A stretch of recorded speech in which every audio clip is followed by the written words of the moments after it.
Good morning student. आज आप लोगों को कक्षा 12 फिजिक्स चैप्टर ऑप्टिक्स में आपको रे ऑप्टिक्स में आपको जो है ऑप्टिकल फाइबर के बारे में, प्रकाशीय तंतु के बारे में बतलाया जाएगा। तो प्रकाशीय तंतु देखिए इस तरह से होता है। ये प्रकाश, इससे होकर लाइट इन होती है और इससे होकर लाइट आउट होती है। दैट्स प्रकाशीय तंतु है क्या चीज? एक ऐसी डिवाइस है जो पूर्ण आंतरिक परावर्तन के नियमानुसार कार्य करती है।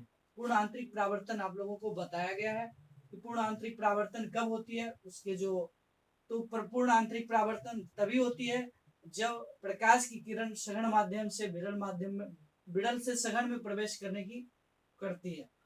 तो इस ढंग से प्रकाश के प्रकाशीय पूर्ण आंतरिक परावर्तन का एक एप्लीकेशन माना जाता है प्रकाशीय तंतु। और इस प्रकाशीय तंतु के द्वारा हम लाइट को ट्रांसमिटेड कर सकते हैं। उसको इसके द्वारा हम जो है एक स्थान से दूसरे स्थान तक करंट को ले जा सकते हैं। आप लोग ने देखा होगा कि प्रकाशीय तंतु जो होते हैं, आप लोग सबसे अच्छा उदाहरण आप लोगों का है कि केबल जो होता है, आप लोग केबल देखे होंगे, तार, तो जो प्रकाशीय तंतु का बेस्ट उदाहरण है। इसका एक ही उपयोग सिर्फ लाइट को ही रिफ्लेक्ट करना नहीं होता है, बहुत सारे इसके इसके इसके उपयोग हैं। तो ये प्रकाशीय तंतु जो है पूर्ण आंतरिक परावर्तन के अनुसार, पूर्ण आंतरिक परावर्तन के सिद्धांतों पर कार्य करते हैं। आपको ऑब्जेक्टिव क्वेश्चन में पूछा जाएगा कि प्रकाशीय तंतु किस सिद्धांत पर कार्य करते हैं, तो आप जवाब दे सकते हैं पूर्ण आंतरिक परावर्तन पर कार्य करते हैं। इसके माध्यम से लाइट इन होती है, एक स्थान से दूसरे स्थान तक लाइट को ट्रांसमिटेड किया जाता है, प्रेषित किया जाता है। ध्वनि को करंट को ट्रांसमिटेड किया जा सकता है एक स्थान से दूसरे स्थान तक आसानी से करंट को प्रवाहित भेजा जा सकता है। तो ऑप्टिकल फाइबर है क्या चीज? तो हम इसकी जो परिभाषा डिफिनेशन देंगे, एक ऐसी युक्ति जो प्रकाश की तीव्रता को क्या करती है, बिल्कुल कम, क्षति नहीं पहुंचाती है। इसकी जो वेलोसिटी है, इसका जो वेग है प्रकाश का, वो बिल्कुल नगण्य मात्रा में, थोड़ी बहुत मात्रा में कम होती है और इस प्रकाश की तीव्रता को बहुत कम हानि पहुंचाए हुए एक स्थान से दूसरे स्थान तक प्रेषित करने का कार्य करती है। तो वह डिवाइस हम कर सकते हैं, वह डिवाइस जिसके द्वारा प्रकाश की तीव्रता को कम कर कम हानि पर एक स्थान से दूसरे स्थान तक प्रेषित करती है, वैसे डिवाइस, वैसे यंत्रों को प्रकाशीय तंतु कहते हैं। यह पूर्ण आंतरिक परावर्तन सिद्धांत पर कार्य करती है। तो हम ऐसा लिख सकते हैं, प्रकाशीय तंतु के जो भाग होते हैं, एक ये भाग होता है, इस भाग को हम, ये बीच वाले भाग को हम कोड कहते हैं। क्या कहते हैं? कोड।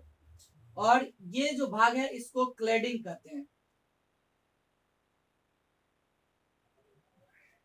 और ये जो एक ब्लू कलर का लाइन जो दिया गया है, एक जैकेट की तरह होता है, खोल, जिसे हम जैकेट कहते हैं, खोल कहते हैं, JACKET, जैकेट, समझे? और तो प्रकाशीय तंतु के कितने पार्ट्स हो गए? 3 पार्ट्स। प्रकाशीय तंतु के कितने पार्ट्स हैं? 3 पार्ट्स हैं।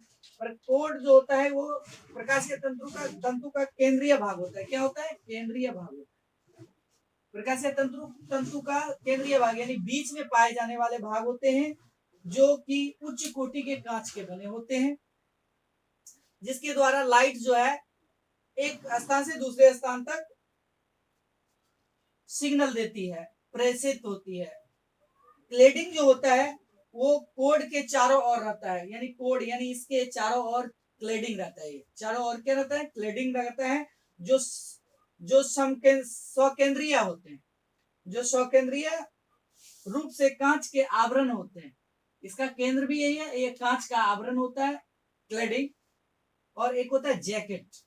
जैकेट जो ब्लू कलर से देख रहे हैं, ये जैकेट है और ये पॉलीयूरेथीन से बना होता है, पॉलीयूरेथीन का जैकेट बना होता है और जिससे ये ढका हुआ रहता है। तो प्रकाशीय तंतु का जो है, प्रकाशीय तंतु का जो है जैकेट, क्या काम क्या करती है? ये जैकेट तो रगड़ से, घर्षण से बचाती है। जैसे हम किसी भी चीज को रगड़ते हैं तो उसमें घर्षण आ जाता है। जैसे हम शीशा, कांच, अपने चश्मे को लें, चश्मा अगर पहनते हैं और उस पे कहीं खरोंच आ जाती है, घर्षण हो जाता है तो स्क्रैच लग जाता है। उस स्क्रैच से इसको बचाने का कार्य करती है ये जैकेट। जैकेट बना हुआ किससे रहता है? पॉलीयूरेथीन का, याद रखिएगा आप लोग। और इसका वर्क होता है कि ऑप्टिकल फाइबर को ही सुरक्षा प्रदान करना, बाहरी पदार्थों से, बाहरी पदार्थों के रगड़ से इसे बचाना। यानी एक से लेकर कई सौ फाइबर मिलकर एक केबल का निर्माण करता है। यानी एक ऑप्टिकल से लेकर कई ऑप्टिकल फाइबर को अगर हम मिलाएं तो एक केबल का निर्माण होता है। यानी आपने देखा होगा कि केबल के जो तार होते हैं उसमें कई तारे मिलकर मिले होते हैं, यानी उसमें कई ऑप्टिकल फाइबर्स होते हैं। तो हम ऑप्टिकल फाइबर्स के बारे में आज इतनी पढ़ें और देखें, इसकी परिभाषा लिखें। तो हम लिख सकते हैं कि एक ऐसी युक्ति जो प्रकाश की तीव्रता को कम हानि पर एक स्थान से दूसरे स्थान तक प्रेषित, ट्रांसमिट करती है, उसे ही प्रकाशीय तंतु ऑप्टिकल फाइबर कहते हैं। तो देखिए ऑप्टिकल फाइबर के भाग, ऑप्टिकल फाइबर के जो तीन पार्ट्स होते हैं, एक होता है कोर, एक होता है क्लेडिंग और तीसरा होता है खोल। तो देखें कोर क्या है? यह केंद्रीय भाग होता है जो उच्च कोटि के कांच का बना होता है। इसके द्वारा प्रकाश का क्या होता है? ट्रांसमिशन होता है। यानी एक स्थान से प्रकाश दूसरे स्थान तक पहुंचाया जा सकता है, आप वैसे भी लिख सकते हैं। दूसरा क्लेडिंग, कहते हैं कोर के चारों ओर सम केंद्रीय रूप से कांच का आवरण होता है जिसे क्लेडिंग कहा जाता है। और खोल, क्लेडिंग पॉलीयूरेथीन से ढके होते हैं। पॉलीयूरेथीन से क्या होता है? ढके रहते हैं, जिसे ही जैकेट या खोल कहते हैं। यह मुख्य रूप से कार्य क्या करती है? तो ऑप्टिकल फाइबर को बाह्य पदार्थ के रगड़ से बचाती है। तो हम इसका उपयोग भी लिख सकते हैं कि जैकेट बाह्य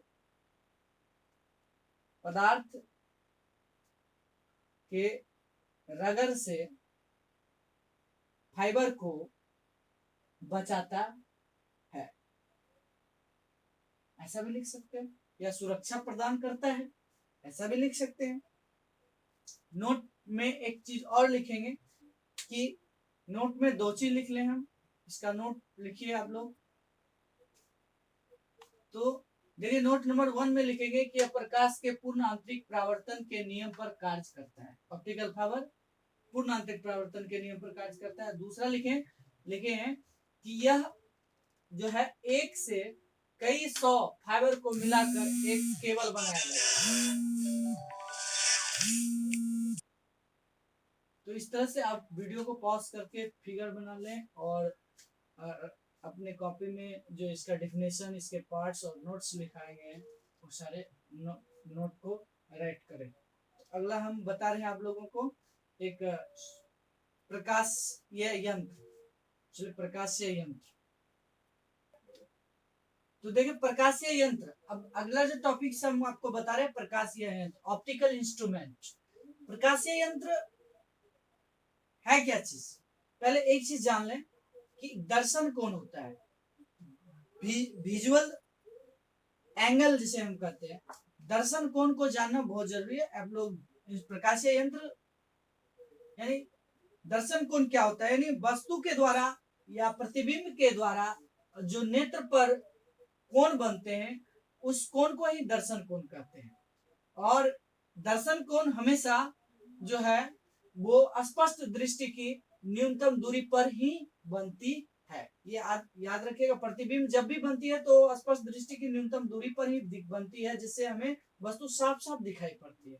तो दर्शन कोण को छोटा या बड़ा करने के लिए जिस प्रकाश के डिवाइस का प्रयोग किया जाता है, प्रकाशीय डिवाइस का प्रयोग किया जाता है, वो उसे ही ऑप्टिकल इंस्ट्रूमेंट कहते हैं। यानी दर्शन कोण के मान को बढ़ाने या घटाने के लिए जिस यंत्र का प्रयोग किया जाता है, जिस इंस्ट्रूमेंट का प्रयोग किया जाता है, जिस डिवाइस का प्रयोग किया जाता है, उसे ही प्रकाशीय यंत्र कहा जाता है। ऐसा हम लिख सकते हैं। यानी दर्शन कोण जब छोटा या बड़ा होता है तो हमें वस्तु स्पष्ट रूप से दिखाई पड़ती है। आपने नेत्र की समांजन क्षमता के बारे में पढ़ा होगा। नेत्र में एक ऐसी पावर है जो ऑटोमेटिकली अपने आप उसकी फोकस दूरी को कंट्रोल कर लेती है। नेत्र में जो उत्तल लेंस पाए जाते हैं, जिसके कारण कहीं भी वस्तु रखी गई है उसका प्रतिबिंब रेटिना पर बनती है। तो नेत्र की समांजन क्षमता की तरह ही एक यंत्र लग होते हैं जो हमारे आंखों पर जो वस्तु के द्वारा या प्रतिबिंब के द्वारा जो कोण बनती है उसको बढ़ाने या घटाने का कार्य करती है। मान के चलिए आती है सूक्ष्म से सूक्ष्म वस्तु जो हम नग्न आंखों से नहीं देख सकते।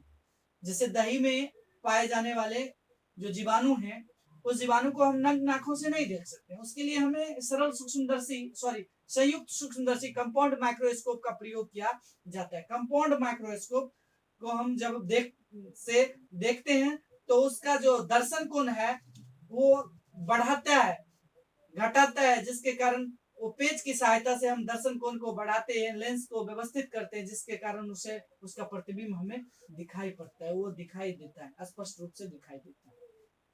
तो ये इस तरह से हम कह सकते हैं कि प्रकाशीय यंत्र क्या है। तो हम इस तरह से कह सकते हैं कि वैसा यंत्र जिसके द्वारा दर्शन कोण के मान को बढ़ाया या घटाया जा सकता है, उसे ही प्रकाशीय यंत्र कहते हैं। तो चले राइट करें। तो देखिए, प्रकाशीय यंत्र की परिभाषा हम लिख सकते हैं कि वैसा यंत्र जो हमारे नेत्र पर बनाए गए दर्शन कोण विजुअल एंगल को बढ़ाने या घटाने का कार्य करता है, उसे ही प्रकाशीय यंत्र कहते हैं। जैसे सरल सूक्ष्मदर्शी, संयुक्त सूक्ष्मदर्शी, दूरबीन, पावर का चश्मा इत्यादि। ये सब जो है हमारे दर्शन कोण के मान को घटाते या बढ़ाते हैं, जिससे वस्तु का प्रतिबिंब जो है हमारे आंखों पर स्पष्ट रूप से रेटिना पर हमारे आंखों में रेटिना पर बनती है। तो इस ढंग से हम प्रकाशीय यंत्र को परिभाषित कर सकते हैं। तो प्यारे बच्चों, अगले वीडियो में आप लोगों को सरल सूक्ष्मदर्शी सिंपल माइक्रोस्कोप के बारे में बताया जाएगा, जो बहुत ही इंपॉर्टेंट है। और आज आप लोगों को जो बताया गया ऑप्टिकल फाइबर, वो आपके परीक्षा के दृष्टिकोण से भी आया है। आप उसे कृपया नोट कर लें और अच्छे ढंग से उसे तैयारी करें। धन्यवाद।